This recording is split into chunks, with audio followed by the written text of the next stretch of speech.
German soccer at its zenith. More successful than ever. World-class stars. Headhunted by the top clubs. All at once, German football stands for speed, skill, and innovation, not just physical toughness. What went right? What are the secret ingredients? What does Germany do that others don't?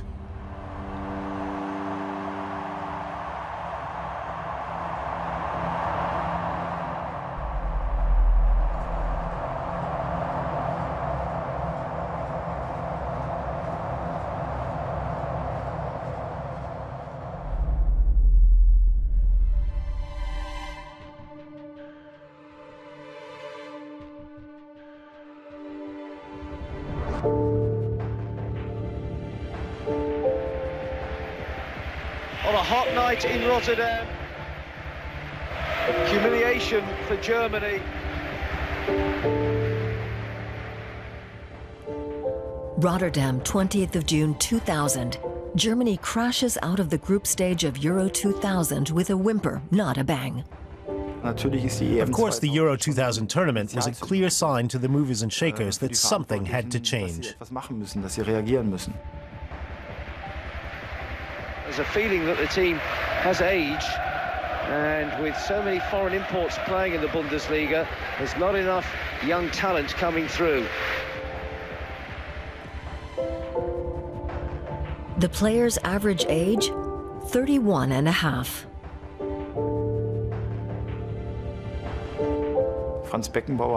After we won the World Cup in 1990, Franz Beckenbauer predicted that with the new players from the former East Germany, we'd be unbeatable for decades. And we believed that, patting each other on the backs and ignoring the countries passing us by on all sides.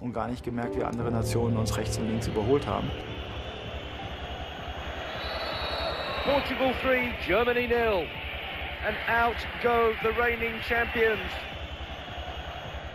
After the clod-hopping soccer we played in 2000, we changed tack to, we have to have fun, we have to develop our technique, and we simply have to promote skill players. And that's why we now have guys like Marco Reus, Mesut Özil, and Mario Götze.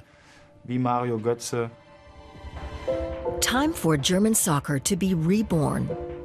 In 2001, a few months after the Rotterdam debacle, the head honchos of the German Football Association, the DFB, sat down with top executives from the German Football League and Germany's clubs with a clear and simple goal: for Germany to develop more world-class players.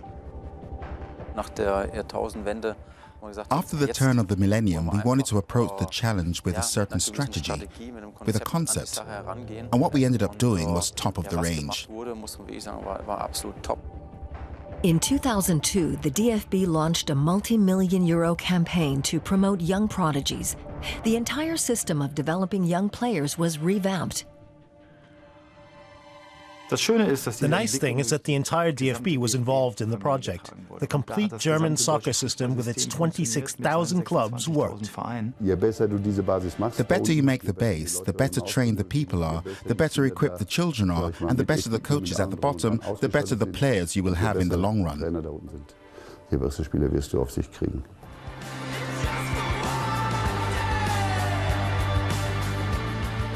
The DFB, the world's biggest sporting association with nearly 7 million members, went back to the roots.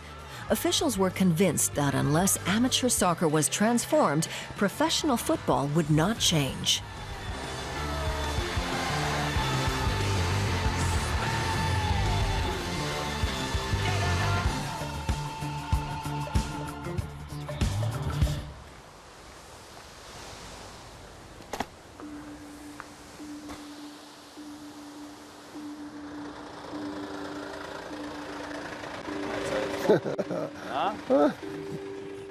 So what's the score? Thanks, I'll just climb aboard. The project DFB Mobile exemplifies the importance of amateur soccer. 30 of these vans tour the country's villages, spreading football expertise. Trained professional coaches try to bring standards up to DFB levels. This time, they're visiting the 7- and 8-year-olds playing for the club Neumann-Fürstenwalde in the state of Brandenburg. Guten Tag. Trainer. Hallo, das ist Co-Trainer bei der E, wenn ich das richtig gesehen habe. Bei der D, siehst du, ja. Das können doch alles noch Spieler sein. Durcheinander. Hallo. Hallo. Here, amateur coaches get free and simple advice from the pros. The idea is to raise the standards of amateur soccer. We'll get you involved in some exercises. If something strikes you, please speak up, even if you think you see a mistake. And you'll see that it makes sense for you and not just us to say something when we do these exercises. Together, we can make this work.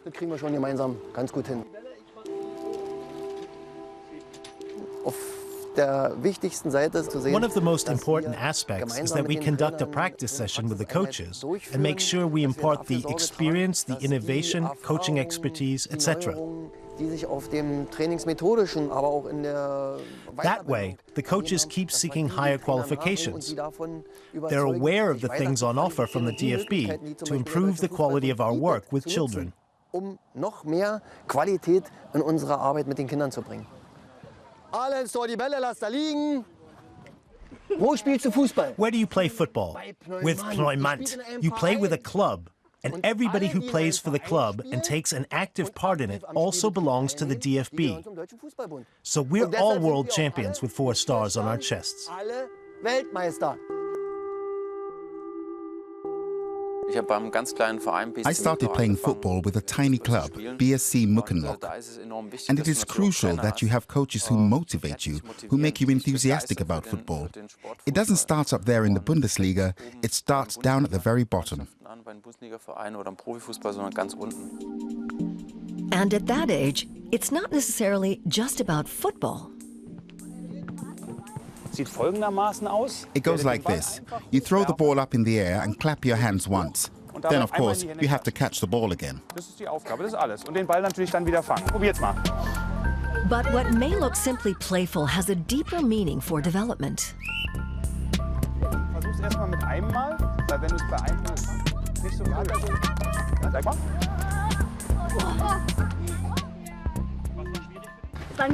It didn't work for me. When I throw the ball backwards, I look behind, but I just can't get it right. The reason we did that was to train your skill with the ball, a bit of coordination. It's the same as having the ball at your feet. We have to be able to decide whether we can make the pass to the feet of our teammate who has just started a run. You need a feel for the ball. It's really important to be enthusiastic and keen, but that doesn't help us figure out whether we're teaching the kids the right things. So it's very important to know what age group should be taught what.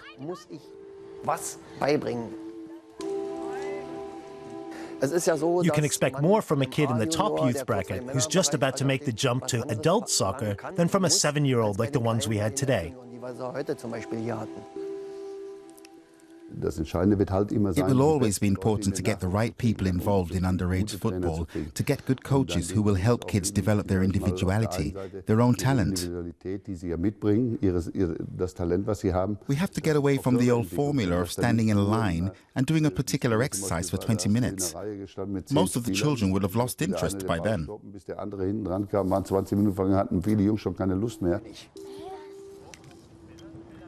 So who's the top passer? Let's go. The idea is for young players to learn at an early age the thing that makes Mesut Özil, Toni Kroos & Co. stand out: quick, accurate passing, the most important element in modern soccer. We need to teach them basic skills. Passing, for example, looking for the open man, knowing when to run with the ball, not just how to control the ball. These things have to be learned at an early age, so that the players can learn other things when they move up to the full-size pitch. Im Kleinfeldbereich ausprägen, damit wir dann auf dem Großfeldbereich die anderen Dinge machen können.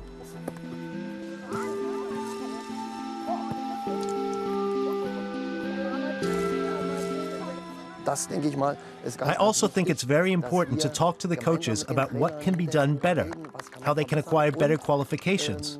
It's a broad base on which our soccer is founded. It's what has led to the pinnacle we've reached, namely 4 World Cups.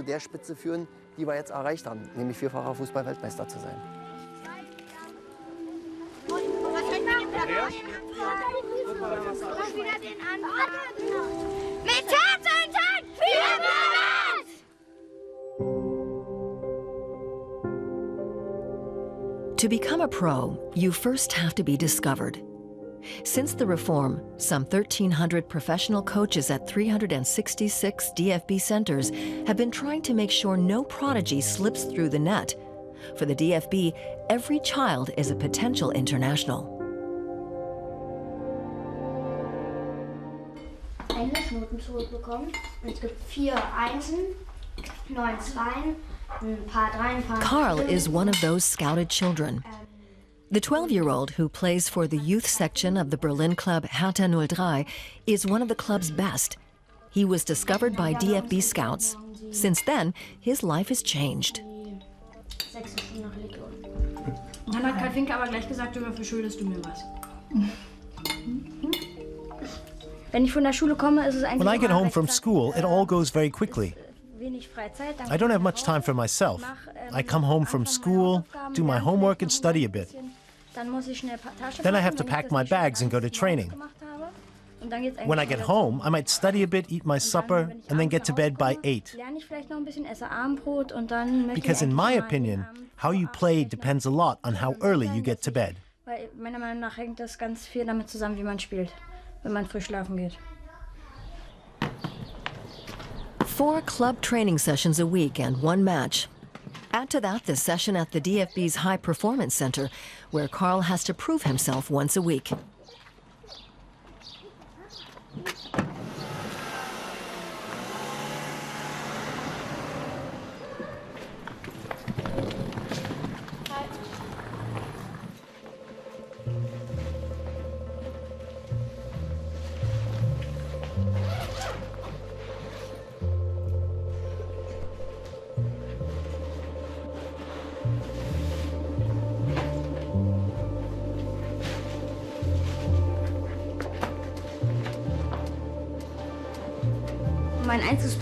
My main problem is speed. I'm not as quick in the sprint as others. But I am good at passing and my technique is good. My strong points are technique and reading the game.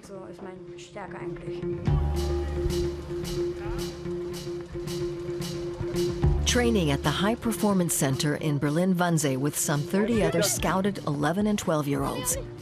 This is the age at which the DFB system kicks in. Weekly observation of performance levels by approved qualified coaches with constant additions to the players' technical and tactical repertoires. Being good at soccer is just a basic requirement. To make the grade, the players must also be able to grasp and implement complex plans.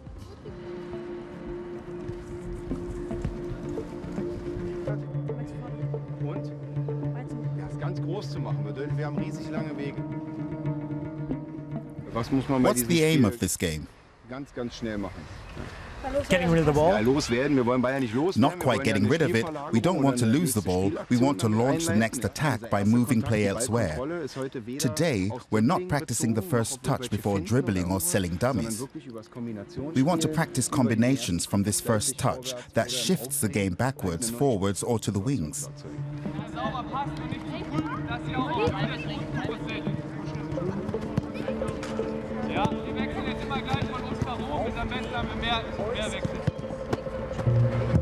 I think scouting has become more professional and comprehensive, that more attention is paid to the potential and development of talent.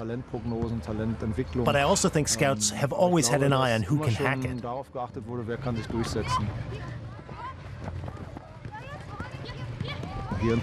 All we care about is what will become of a player in 10 years, when they've got to the stage of playing adult soccer, perhaps even on a professional level. They only have 7 or 8 years to get ready. Aufdrehen, Mitnahme und Abschluss mit dem äußeren Fuß. Habt ihr das verstanden? Ja. Kommt gleich der Gegenspieler, dann wird es schwieriger. Ja?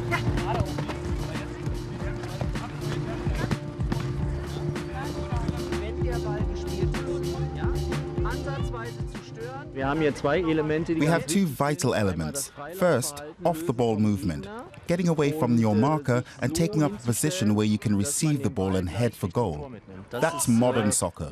Getting free, calling for the ball, moving in the same direction as the ball has to go, namely the goal. It used to be different. You had time to stop the ball and decide what to do with it. But the modern game is so fast that the players learn at an early age to receive the ball and head for goal in one movement. It's a modern strategy that has drawn a lot of praise. But some academic studies question whether the DFB's approach really works.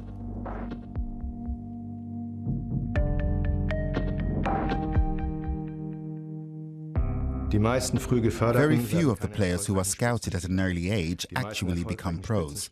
Most of the top-class pros never got early coaching. It's all there in the numbers.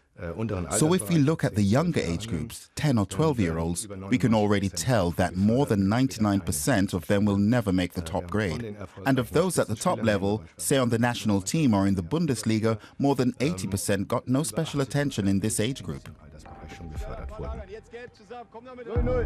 The statistics offer ample proof that there is no such thing as the off-the-rack pro, and that the DFB's concept for promoting young players is far from perfect.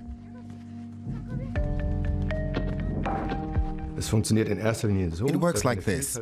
A large number of young players are recruited and tested. Some make it through the system and stay on, but most of them are replaced by others who are thought to have greater potential after a very short time. In other words, despite all the success, the system is more for selection and rejection than it is for actually developing talent. So it's selection that leads to success and not development. The DFB doesn't seem to care all that much about the difference. Successful pros are justification enough for the system.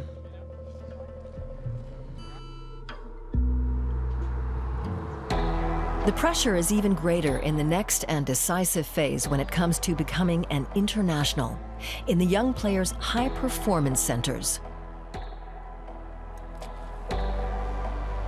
This is where the professional clubs come in. Since 2002, clubs in the Bundesliga's first division have been obliged to run high-performance centers. The second division followed a year later. There are now 54 of these centers in Germany.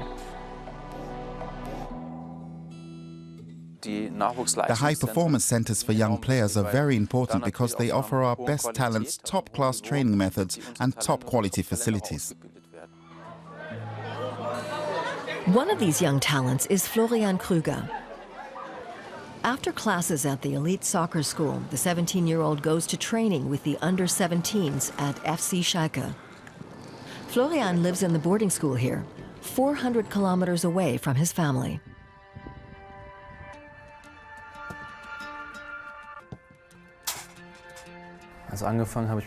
I started at the age of 4.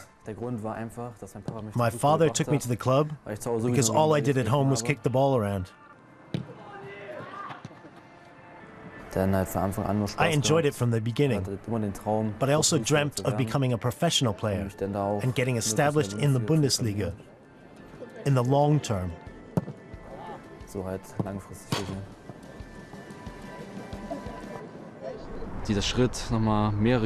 Moving many kilometers away, hundreds of kilometers, was a big step.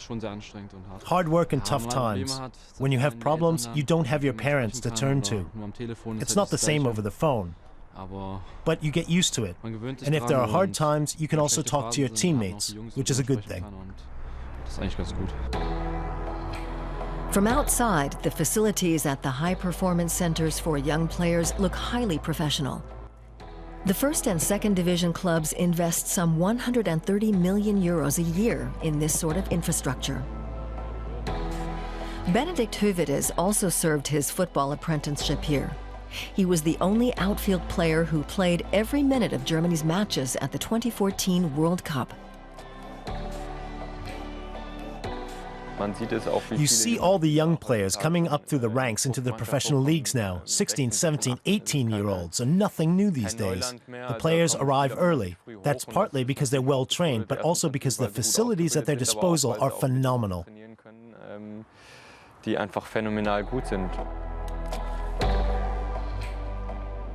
In addition to Coveted, 3 more members of the World Cup winning squad attended Schalke's boarding school, the Knappenschmiede. Julian Draxler, Manuel Neuer, and Mesut Özil.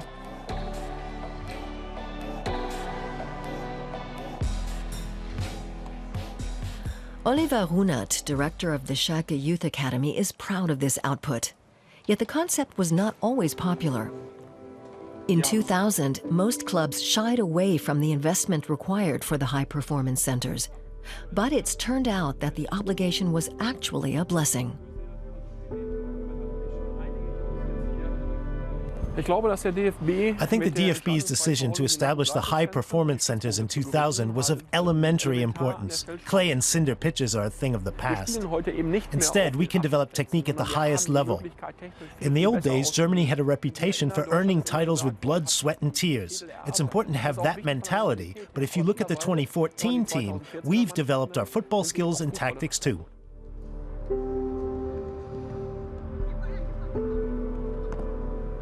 The way soccer is played today has changed dramatically.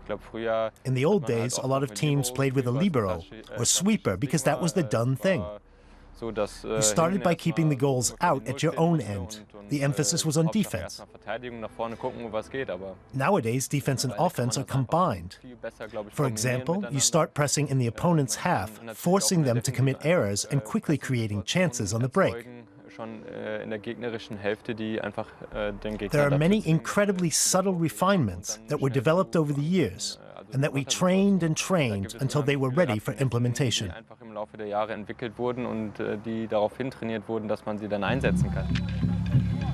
But it's the young players who pay the price for this early development. The pressure to perform is nearly as high as it is among professionals. Players have to focus on their careers. Youthful rebelliousness is frowned upon. It's very important to me that the players live their dream, that they are willing to do everything to subordinate other aspects of life. In my opinion, this is a crucial criterion for making it to the top.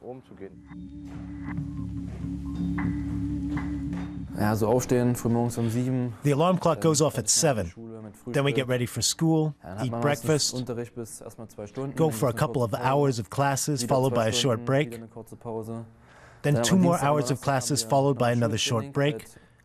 On Tuesdays and Thursdays, we have training at school. Then we go back to class until 4 in the afternoon. At 5:30, we have training again. You don't have much time. You've got to plan carefully.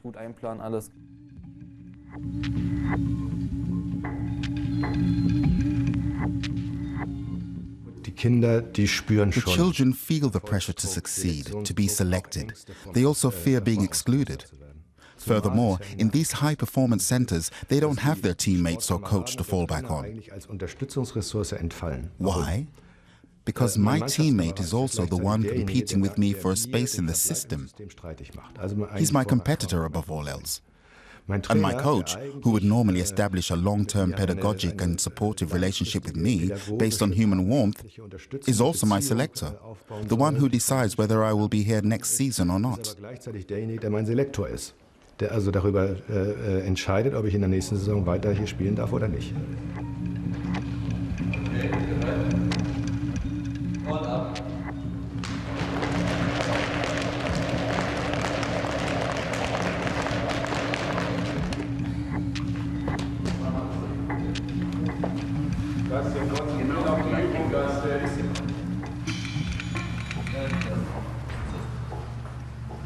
Of course, the older you get and the higher the league, the greater the competition.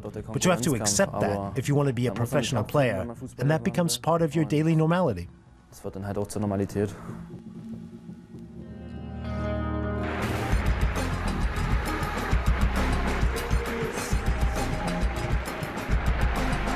June 2009. The new system begins to bear fruit. Germany wins the Under-21 European Championships with a 4-0 triumph over England in the final. It was Germany's first ever U21 title. The main thing for me was the quality of the squad we had. On the one hand, it was a team that had really bonded. To have an outstanding goalkeeper and an outstanding fullback, or even three of them, then the likes of Castro in central midfield, Özil up front, and of course Coveted, who is world class.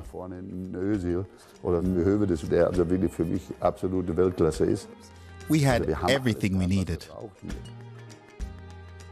Otto Rubers was exactly what I was talking about earlier. He placed huge value on the team performance, and he brought out the qualities that everybody knew were in the team.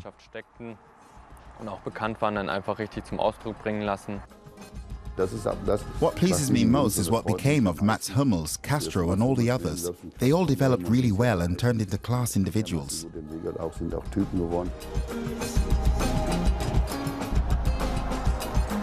6 of the players who won the title in 2009 were regulars on the team that won the World Cup 5 years later.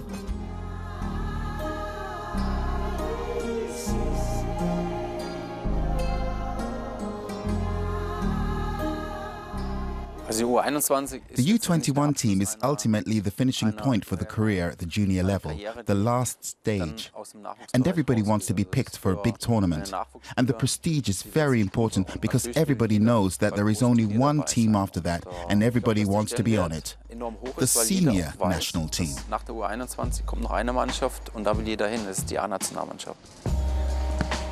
There's only been true cooperation between the senior national team and the underage teams since the DFB introduced a director of sports in 2006.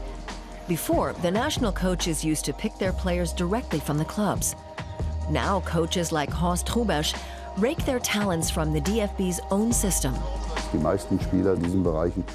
Most of the U21 players haven't got to the stage that they are leaders at their clubs. That is why it's so important to play for the junior national team and experience this atmosphere.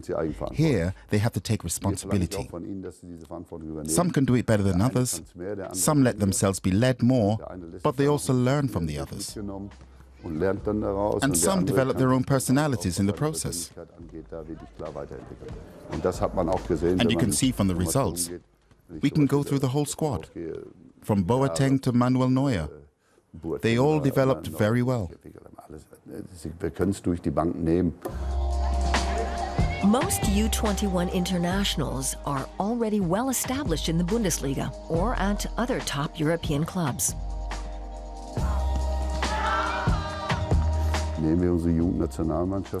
If you look at our underage teams and the quality we have, there's no excuse anymore for losing. After all, football is a game, especially at the absolute elite level, where you have to play to win matches and to win titles. That's precisely what Germany has been doing recently. 4 youth European titles in 8 years. That's more than in the previous 25 years. However, the competition never sleeps either. With 9 titles in that span, Spain is the benchmark.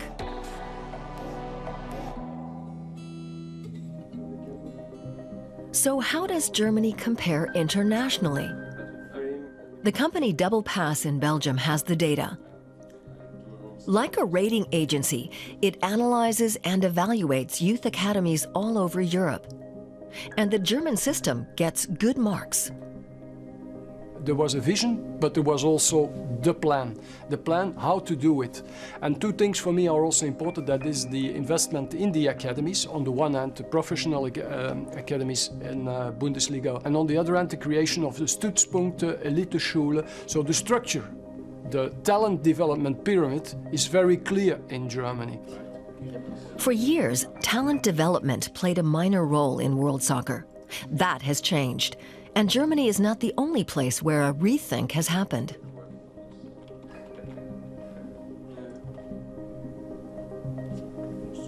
Well, I think today what is happening in Europe, that everybody is start thinking about talent development, because in most of the countries it's no longer considered as a cost, but rather a mean to have return on investment. A few people saw this before others. FC Barcelona, with its world-famous academy La Masia, has always been a beacon of youth development. The great Johan Cruyff, who played for the club in the 1970s and later became its coach, had a defining influence on the system. In his 8-year career as coach, he promoted 29 players from La Masia to the professional ranks. Following the example of his home club Ajax Amsterdam, he introduced the same playing system for every team, regardless of age, so that the graduating players would fit seamlessly into the first team.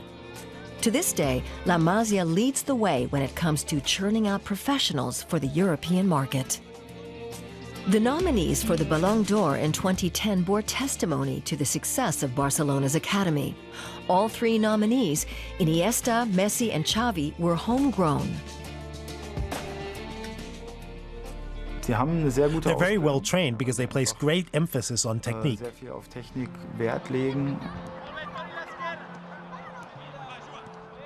The clubs led the way. In certain regions, you always had clubs like Barcelona. It's a familiar pattern. They would keep buying players at an early age from the region. Okay, Clairefontaine in France is the same. The French Performance Center in Clairefontaine near Paris, which opened in 1988, was considered exemplary for many years. Concentrating the talent in this way was new. Clairefontaine produced the core of the team that went on to win the World Cup in 1998 and the European Championships 2 years later. Years ago, they were world champions, and everybody takes the French model as a role model. I think, yes, at that time, the idea of the centre de formation was an important idea. Today, well, what is the further innovation? They didn't change the system, and that's probably the reason. They didn't innovate it. So it's a question of, okay, you have a plan, but you have still to innovate this plan. What about England, the motherland of football? Does anybody have a plan here? The national side hasn't won a title for half a century. Young English superstars are a rarity. This man knows why. The German soccer columnist Raphael Honigstein has been living in England for more than 20 years. English football has one problem in inverted commas, and that is too much money. It's very hard to be innovative and patient when you know you can just go into the shop and buy what you need. And that problem in inverted commas is only going to get worse with a new Premier League deal, TV deal filtering through. It's going to be very, very hard for clubs who are under pressure to achieve results and the pressure to get into the Champions League or to stay up, to say we're going to trust this 19-year-old now to be our centre-back, when, you know, he might be a little bit inexperienced, he might not have the same level of performance, consistency. Very, very hard to get around that. The English Premier League turns over more than 4 billion euros a year, making it the world's richest league by far. But it also leads the way with an average of 70% foreign players. And at 27.3 years, the average age of players is almost 2 years higher than in the Bundesliga. Most clubs don't have a very big horizon when it comes to investment for youth. They do it because it's mandatory to have an academy. They do it because it is seen as something positive for English football. But a lot of them have non-English owners, foreign owners. A lot of them have foreign managers. What is really their real interest and motivation to produce young English players? It's not really that big. And even the fans themselves, especially compared to Germany, are much happier getting big names and superstars that will give you immediate return, scoring goals, giving you excitement, rather than saying, okay, we'll take now this kid and make him a first-team player over the course of 3 or 4 years. But action is being taken. St. George's Park near Birmingham, built in 2012, is England's new national football centre. Full internationals and underage players meet here regularly. state-of-the-art training facilities and technology for a more successful future.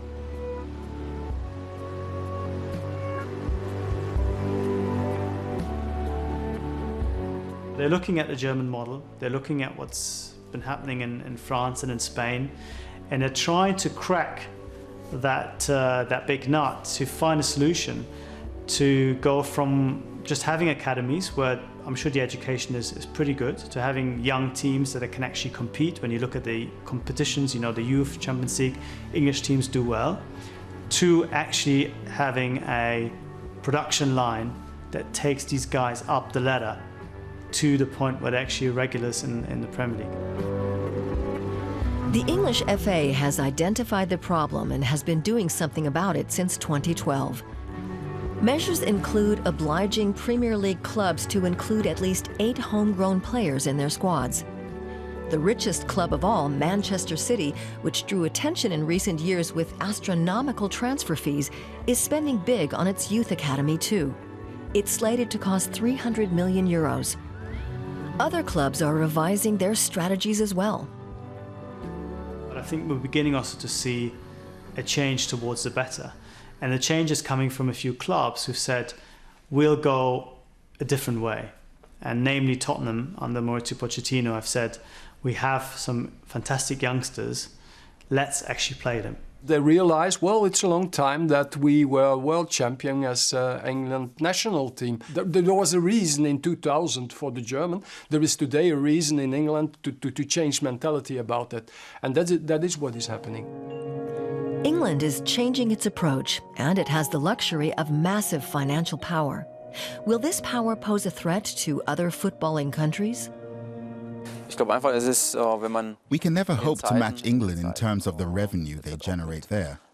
So we have to ensure that we have the best preparation for young players.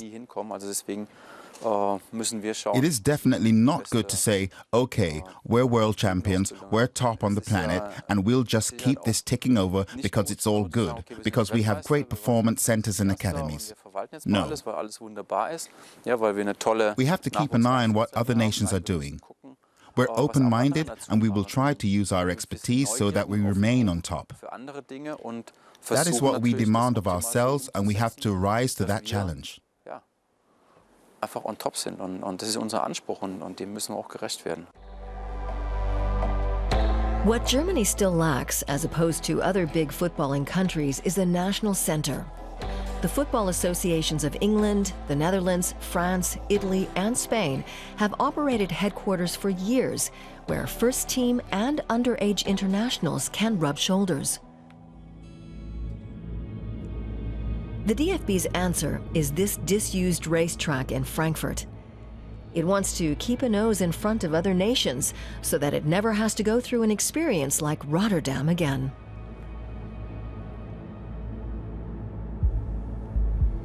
The DFB is investing more than €100 million in what it calls its project of the century, the DFB Academy.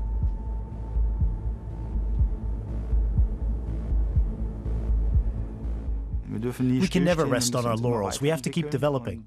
Especially after winning the World Cup, it's extremely important not to fall into the trap of believing that we're entitled to success in the decades to come. It's hoped the DFB Academy will combine training, high-performance sport, and research. A football think tank. My dream is that for anyone who wants to know something about soccer, his first port of call is here. I want this to be the go-to institution when it comes to soccer expertise.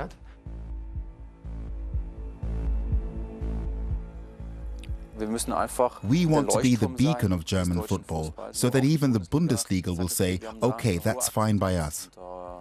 It's not about copying what other people are doing and saying, this is how it's done these days, let's do that too. No, we have to get the best results for the benefit of German soccer.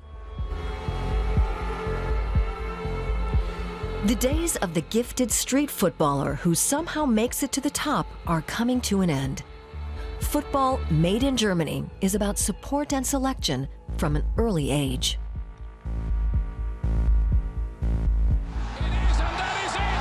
Germany are the champions for the first time since 1990.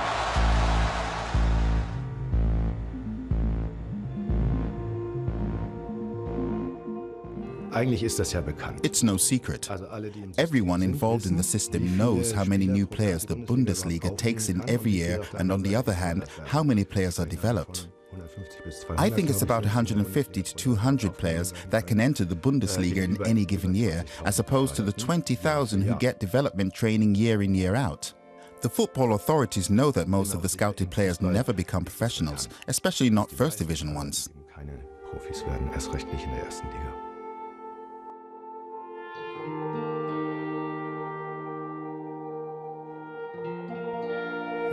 There's always a bit of luck involved, but I can't do any more than my best. I try to do my best every day, at training and in matches.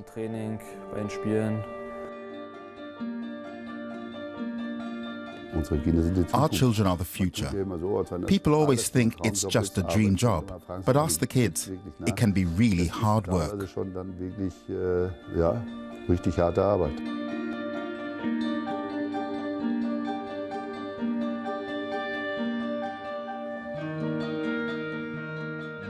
We have to make sure we don't put too much pressure on them, because they're still just children.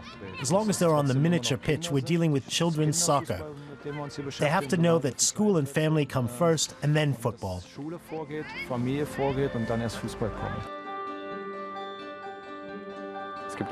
There's always life after your football career, and you have to be ready for it. It's great if it lasts 10, 12, 15 years, but it could also be over after 1 or 2 years.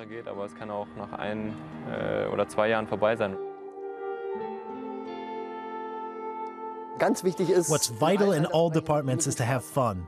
If you praise them and keep showing them how to improve, then that's already half the battle.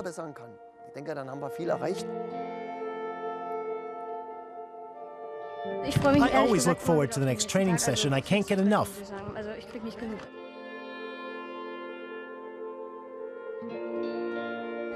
I'm going to go home and have my supper now, and maybe my mother will massage my legs, and then I'll go to bed. Ja, und dann gehe ich schon ins Bett eigentlich.